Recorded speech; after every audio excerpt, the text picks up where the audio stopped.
the nature of the ultimate revolution with which we are now faced is precisely this, that we are in process of developing a whole series of techniques which will enable the controlling oligarchy, who have always existed and presumably always will exist, to get people actually to love their servitude. This is, seems to me, the ultimate in malevolent revolution, shall we say. And that there seems to be a general movement in the direction of this kind of ultimate revolution, this method of control by which people can be made to enjoy a state of affairs which, by any decent standard, they ought not to enjoy. I think there have been improvements. Pavlov, after all, made some extremely profound observations, both on animals and on human beings. And he found, among other things, that conditioning techniques applied to animals or humans in a state either of psychological or physical stress sank in, so to say, very deeply into the mind-body of the creature, and were extremely difficult to get rid of, that they seem to be embedded more deeply than other forms of conditioning. In this context, I would like to mention the extremely interesting chapters in Dr. William Sargent's Battle for the Mind, where he points out how intuitively some of the great religious teachers, leaders of the past, hit on the Pavlovian method. He speaks specifically of Wesley's method of producing conversions, which were essentially based upon a technique of heightening psychological stress to the limit by talking about hellfire, and so making people extremely vulnerable to suggestion.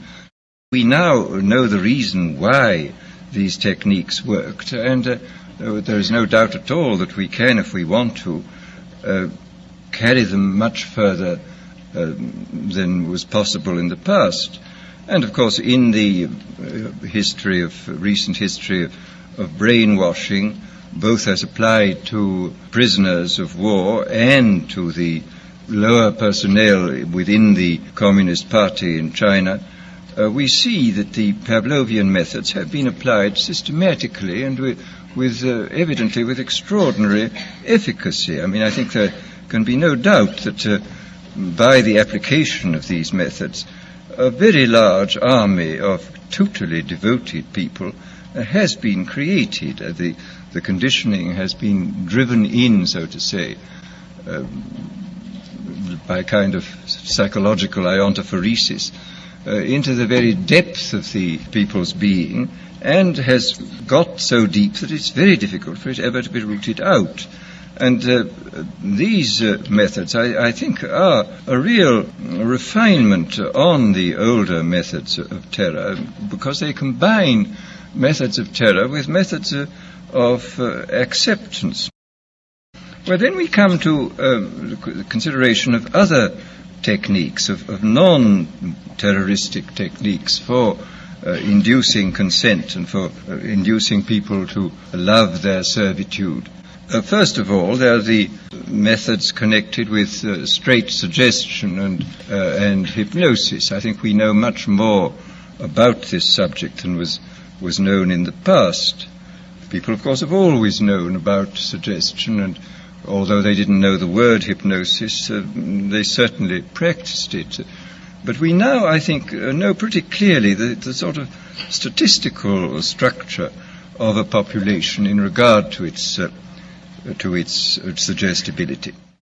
It's very interesting when you look at the findings in different fields. I mean, in the field of hypnosis, in the field of administering placebos, for example, in the field of general suggestion in states of drowsiness or of light sleep, you will find the same sorts of orders of magnitude continually cropping up.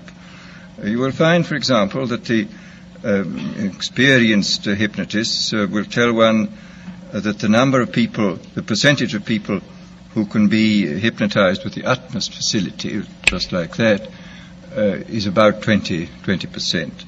That about a corresponding number at the other end of the scale are very, very difficult or almost impossible to hypnotize, and that in between there lies a large mass of people who can, with more or less difficulty, be hypnotized, that they can gradually be, if you work hard enough at it, be got into the hypnotic state.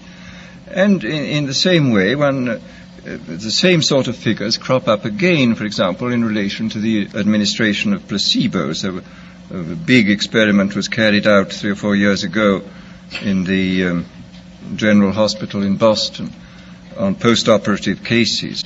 And about 20% of those who went through the experiment, about 20% of them got just as much relief from the distilled water as from the morphia.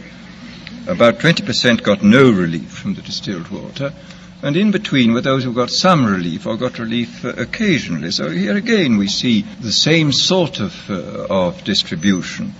And I suspect also that it would not be at all difficult to recognize in very early childhood who were those who were extremely suggestible, who were those who were extremely unsuggestible, and who were those who occupied the intermediate space. Quite clearly, if everybody were extremely unsuggestible, organized society would be quite impossible. And if everybody were extremely suggestible, then dictatorship would be absolutely inevitable. I mean, it's very fortunate we have people who are moderately suggestible in the majority. But once given the fact that there are these 20% of highly suggestible people, it becomes quite clear that this is a matter of enormous political importance.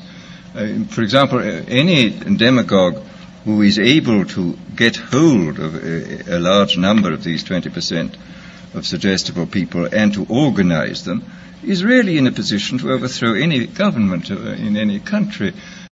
This differential suggestibility, this susceptibility to hypnosis, I do think is something which has to be considered very carefully in relation to any kind of thought about democratic government. I mean, if there are 20% of the people who can really be suggested into believing almost anything, as evidently they can be, then we have to take extremely careful steps to prevent the rise of demagogues.